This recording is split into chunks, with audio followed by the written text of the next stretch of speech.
Friends, आज हम बात कर रहे हैं जयप्रकाश पावर वेंचर्स लिमिटेड की। स्टॉक में पिछले 2-3 दिन से गिरावट का दौर जारी है और ये गिरावट क्यों हो रही है, इसके पीछे वजह जानेंगे इस वीडियो के माध्यम से। क्या वाकई में इस गिरावट का हमें फायदा उठाना चाहिए? स्टॉक फिलहाल बहुत ही नीचे आ चुका है, तो क्या इस समय इन्वेस्टमेंट करना चाहिए? क्या आने वाले समय में जयप्रकाश पावर वेंचर्स फिर से 2 डिजिट में जाएगा? और रिजल्ट के बाद में क्या यहाँ पे बड़ी तेजी बन सकती है? तो सारी संभावनाओं को तलाशेंगे इस वीडियो के माध्यम से। दूसरी तरफ पावर सेक्टर के लिए एक बड़ी न्यूज़ निकल कर आई है सरकार की तरफ से। एक तरह से कहे तो ये एक खुशखबरी है पावर सेक्टर के लिए। साथ में ये जो आज जेपी पावर में खरीदारी हुई, यानी बड़े फंड हाउस की काफ़ी अच्छी खरीदारी हुई, ये क्या इशारा है? क्या यहाँ से अब बड़ी तेजी बन जाएगी? तो सारी संभावनाओं को तलाशेंगे इस वीडियो के माध्यम से। लेकिन फ्रेंड, उससे पहले अगर आप पहली बार हमारे चैनल पे आए तो चैनल को सब्सक्राइब कर दीजिए, एक बेल आइकॉन दबा दीजिए ताकि जब भी नया वीडियो बने पहला नोटिफिकेशन आपको मिले। वीडियो पसंद आए तो लाइक शेयर जरूर कीजिए। चलो फ्रेंड, वीडियो स्टार्ट करते हैं। मैं हूँ आपका दोस्त SB दवे और हमारे अपने चैनल ऑनलाइन कमाई में आपका बहुत बहुत स्वागत है। सबसे पहले आज के कारोबार को डिस्कस कर लेते हैं। स्टॉक ओपन हुआ 8.90 पर, हाई 9 रुपीज़ की बनाई, लो है 8.25 का और अंत में 8.55 पर करीब 3.39% की गिरावट के साथ में इसने क्लोजिंग दी है। तो फ्रेंड्स, ये जो गिरावट है इसके पीछे वजह है कि आज एनर्जी सेक्टर में गिरावट थी, यानी निफ्टी एनर्जी भी काफ़ी ज़्यादा डाउन था। निफ्टी एनर्जी की अगर बात करें तो 24,468 पर आ चुका है, जहाँ पे 356 पॉइंट की गिरावट हुई, करीब 1.44% डाउन था निफ्टी एनर्जी। और इसका असर देखने को मिला हमें जेपी पावर में, तो काफ़ी ज़्यादा यहाँ पे दबाव बना हुआ है और इसके पीछे वजह क्या वो भी आगे हम डिस्कस करेंगे। लेकिन सेंसेक्स ने अच्छी खासी बाउंस बैक दी। कल ही बड़ी गिरावट के बाद में आज थोड़ी सी पॉजिटिव क्लोजिंग रही है, लेकिन दिन भर दबाव रहा सेंसेक्स में भी। सेंसेक्स की क्लोजिंग 57,808 पर आई है, जहाँ पे 187 पॉइंट पॉजिटिव था, 0.33% की तेजी देखने को मिली। लेकिन काफ़ी सेक्टर थे जो बहुत ज़्यादा दबाव में थे। और ये दबाव क्यों बन रहा है, इसके पीछे 3 बड़े वजह। एक तरफ तो सबसे बड़ी बात यह है कि बाजार से लगातार बड़े बड़े इन्वेस्टर, यानी बड़े इंडिया के फंड हाउस भी और FI लगातार अपना निवेश घटा रहे हैं और इस वजह से लगातार यहाँ पे दबाव बन रहा है। दूसरी तरफ पावर, बैंकिंग और इंफॉर्मेशन टेक्नोलॉजी के जो शेयर है उनमें काफ़ी ज़्यादा दबाव देखने को मिला और इसकी वजह से बाजार पे असर देखने को मिला। और एक और रीज़न है कि LIC का IPO आ रहा है, लोग उस LIC के IPO में अप्लाई करने के लिए अपना फंड निकाल रहे हैं, ये भी रीज़न है। तो ये 3 बड़े रीज़न है और उसमें सबसे बड़ा जो रीज़न वो ये है कि FI लगातार सेलर बने हुए हैं। उसके आंकड़े हम डिस्कस करेंगे, जहाँ पे अगर देखें हम DI की पहले बात कर लेते तो 1 फरवरी 2022 को इन्होंने करीब 1597 करोड़ रुपीज़ का इन्वेस्टमेंट किया था। 2 फरवरी को मात्र 425 करोड़ रुपीज़ का ही इन्वेस्टमेंट किया, लेकिन 3 फरवरी को इन्होंने करीब 370 करोड़ रुपीज़ का सेलर बन गए, यानी इन्होंने जितना माल खरीदा उससे ज़्यादा माल बेच दिया। फिर 4 फरवरी को करीब 621 करोड़ रुपीज़ का इन्होंने इन्वेस्टमेंट किया। वापस 7 फरवरी को बहुत बड़ी अमाउंट, यानी करीब 1376 करोड़ रुपीज़ का इन्वेस्टमेंट इन्होंने निकाल दिया। तो ये बड़ी सेलिंग प्रेशर बनी है DI की तरफ से, यानी बड़े फंड हाउस की तरफ से। लेकिन सामने आप FI की बात करें तो वो तो लगातार सेलर बने हुए काफ़ी समय से, काफ़ी महीनों से। 1 फरवरी 2022 की बात करें तो इन्होंने करीब $271.74 मिलियन निकाल लिए अपने, और 2 फरवरी को इन्होंने करीब $12.85 मिलियन निकाले। और बात करें अगर 3 फरवरी को तो इन्होंने थोड़ी सी अपनी अमाउंट बढ़ाई थी, $80.55 मिलियन का निवेश किया था। लेकिन 4 फरवरी को फिर से इन्होंने $280.07 मिलियन निकाल दिए बाजार से, और 7 फरवरी को करीब $689.59 मिलियन का बड़ा इन्वेस्टमेंट इन्होंने निकाला। तो आप देख लो कि 7 फरवरी को DI ने भी बड़ी बिकवाली की और साथ में FI का भी बिकवाली हुआ, और इसी वजह से बाजार में दबाव हमें 7 फरवरी को ज़्यादा कल देखने को मिला, काफ़ी ज़्यादा गिरावट देखने को मिली। और ये जो अभी फिलहाल ट्रेंड जो बना हुआ है कि बड़े फंड हाउस फिलहाल बाजार से दूर हो रहे हैं, और इसके पीछे वजह है कि काफ़ी ज़्यादा दबाव दिख रहा है। उनको लगता है कि बाजार में करेक्शन आ सकता है और इसीलिए यहाँ पे काफ़ी शेयरों में पिटाई भी हो रही है। तो इसमें चिंता की बात नहीं है, ये गिरावट है, टेम्पररी है, बहुत जल्दी यहाँ पे बड़ी तेज़ी बनेगी। अगर हम देखें टेक्निकल लेवल निफ्टी एनर्जी के लिए तो फिलहाल तो न्यूट्रल बने हुए डेली लेवल पर, जहाँ पे मूविंग एवरेजेस न्यूट्रल है, टेक्निकल इंडिकेटर्स भी न्यूट्रल बन गए, मूविंग एवरेजेस ओवर भी न्यूट्रल है। लेकिन अगर हम देखें इसके वीकली लेवल पर तो मूविंग एवरेजेस बुलिश है, टेक्निकल इंडिकेटर्स वेरी बुलिश और moving averages cross over bullish है। इसका मतलब आने वाले सप्ताह में फिर से एनर्जी सेक्टर में तेजी बन जाएगी, यानी पावर सेक्टर फिर से दौड़ने लगेगा। मंथली लेवल पर देखें तो मूविंग एवरेजेस बुलिश है, टेक्निकल इंडिकेटर्स वेरी बुलिश और मूविंग एवरेजेस क्रॉस ओवर भी बुलिश है। इसका मतलब आने वाले सप्ताह से फिर तेजी का वातावरण बनना शुरू हो जाएगा, तो ऐसे में निवेश करना चाहिए। अब सरकार की तरफ से एक बड़ी अपडेट निकल कर आई है। सरकार ने सोमवार को कहा है कि थर्मल कोयले की मांग को पूरा करने के लिए आयात पर देश की निर्भरता में तेजी से कमी आ रही है। और उन्होंने जोर देकर कहा है कि अगले वित्तीय वर्ष में इस मांग को Coal India, Singareni Collieries Company Limited और कैप्टिव खदानों से पूरा कर दिया जाएगा। तो जो हमारे कोयला मंत्री है प्रहलाद जोशी, उन्होंने राज्यसभा में एक प्रश्न के उत्तर में कहा है कि ये जो डिमांड है, जो इंपोर्ट की प्रेशर है वो धीरे धीरे कम हो जाएगा और कोयले की जो भी थर्मल पावर के लिए जो डिमांड है वो हमारे यहाँ की हिंदुस्तान के कोयले से ही पूरी हो जाएगी।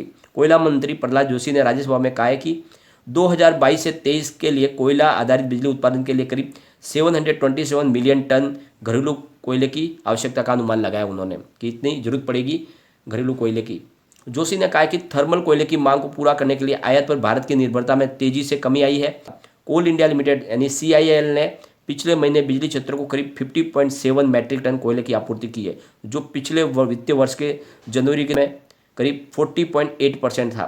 तो करीब 24% की वृद्धि देखने को मिली। तो इस बार ज़्यादा कोयले की आपूर्ति की गई है, तो बिजली के उत्पादन में जो खर्च आएगा वो उसमें कमी आएगी, क्योंकि हमारे हिंदुस्तान से ही कोयले की पूर्ति हो जाएगी थर्मल पावर प्लांट को। फ्रेंड्स, अब सबसे बड़ी बात यह है कि थर्मल पावर प्लांट के कोल स्टॉक्स में जबरदस्त बढ़ोतरी हुई है, यानी जो 10.82 मैट्रिक टन था अक्टूबर 31, 2021 तक, वो बढ़कर 25.31 मैट्रिक टन तक पहुंच गया है जनवरी 31, 2022 तक। तो काफ़ी अच्छी बढ़ोतरी हुई है। जो ये स्टॉक है यह इशारा है कि फिलहाल कोल शॉर्टेज की संभावना नहीं है, क्योंकि इनके पास प्रचुर मात्रा में कोल है। यहाँ पे बड़ी बड़ी जो डील हुई, जिन्होंने आज पूरा मामला पलटा है, यहाँ पे बड़े फंड हाउस ने अच्छी खासी खरीदारी भी की है और काफ़ी बिकवाली भी हुई है। तो यहाँ पे जो शुरुआत हुई तो 10:46 पर 8.30 की प्राइस से करीब 12,30,000 शेयरों की एक बड़ी डील हुई आज। फिर 1:08 पर 8.50 की प्राइस से करीब 14,94,000 शेयरों की बड़ी डील हुई और यहाँ पे ये तो खरीदारी हुई थी। उसके बाद आप देखो तो करीब 2:54 पर 8.45 की प्राइस से करीब 19,09,000 शेयरों की एक बड़ी डील हुई और इसमें बिकवाली हुई है। और उसके बाद में फिर 3 बजे 8.55 की प्राइस से करीब 15,14,000 शेयरों की एक बड़ी डील हुई और ये खरीदारी हुई।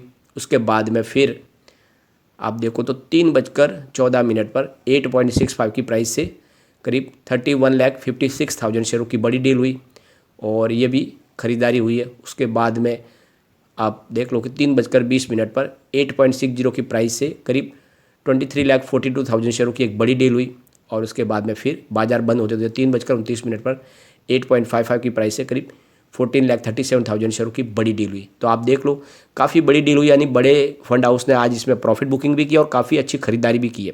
अगर दूसरी कंपनियों से कंपेयर करें तो पिछले एक महीने में काफ़ी कंपनियों ने बहुत ज़्यादा निगेटिव रिटर्न, यानी लोगों को बहुत ज़्यादा चिंता होती है कि JP पावर गिर गया, तो ऐसी बात नहीं है। दूसरी कंपनियों ने इससे भी ज़्यादा निगेटिव रिटर्न दिया है। JP पावर की बात करें तो महीने के हिसाब से फिलहाल अब कोई अप डाउन देखने को नहीं मिल रही है, लेकिन गुजरात इंडस्ट्री पावर की बात करें तो इन्होंने करीब 3.32% की गिरावट दिखाई है। टाटा पावर ने 2.94% का पॉजिटिव रिटर्न दिया है, लेकिन रिलायंस पावर ने 24.88% का शानदार प्रॉफिट दिखाया है। लेकिन अमला गेटेड ने 0.22% की गिरावट दिखाई है। कर्मा एनर्जी ने 13.07% की गिरावट दिखाई है। इस दौरान एनर्जी डेवलपमेंट की बात करें तो 26.73% की गिरावट हुई है। SE पावर की बात करें तो 43.30% की बड़ी गिरावट हुई है। ओरियन ग्रीन की बात करें तो 40.36% की बड़ी गिरावट हुई है। इंडोविन एनर्जी की बात करें तो 43.59% की बड़ी गिरावट हुई है। रविंद्र एनर्जी की बात करें तो 12.40% की गिरावट हुई है। अदानी ग्रीन जरूर यहाँ पे 37.17% की शानदार बढ़ोतरी दिखाई है। और बात करें अगर हम रतन इंडिया पावर की तो 16.69% की गिरावट हुई। WLL सोलर ने 0.7% की गिरावट दिखाई और अदानी पावर ने 8.33% की बढ़त दिखाई। तो यहाँ पे आप देखोगे तो इतने बड़ी काफ़ी कंपनियों के अंदर सिर्फ 4 कंपनियों ने पॉजिटिव क्लोजिंग दिया, बाकी सब ने बहुत बड़ी बड़ी गिरावट दिखाई, जिसमें रिलायंस पावर, अदानी ग्रुप और टाटा पावर ने तो तेज़ी दिखाई है, लेकिन बाकी सारी कंपनियों ने, जैसे कि छोटे पेनी स्टॉक की अगर हम बात करें तो उनमें अकेला JP पावर विनर है जो फिलहाल यहाँ पे गिरावट हमें देखने को नहीं मिली। बाकी सारी कंपनियों में काफ़ी बड़ी गिरावट हुई है। तो ये आप सोच लो कि JP पावर बहुत मजबूत है अपनी दूसरी पेयर कंपनियों से, ये हमें ध्यान रखना है। और आगे आने वाले समय यहाँ पे बड़ी तेज़ी भी बन सकती है। काफ़ी स्टॉक नीचे आ गया, तो इस समय हमें खरीदारी का फ़ायदा उठाना चाहिए, मौके का फ़ायदा उठा के इस समय हमें खरीदारी कर लेनी चाहिए, क्योंकि काफ़ी निचले भाव में हमें स्टॉक मिल रहा है। एक बार इसके वॉल्यूम की बात कर लेते हैं तो BSE में 2,77,59,000 का वॉल्यूम हुआ, सामने 1,06,18,000 की डिलीवरी उठाई गई। डिलीवरी का परसेंटेज 38.25% है। बात अगर NSE की करें तो 8,04,95,000 का वॉल्यूम हुआ, सामने 2,99,03,000 की डिलीवरी उठाई गई। डिलीवरी का परसेंटेज 37.15% है।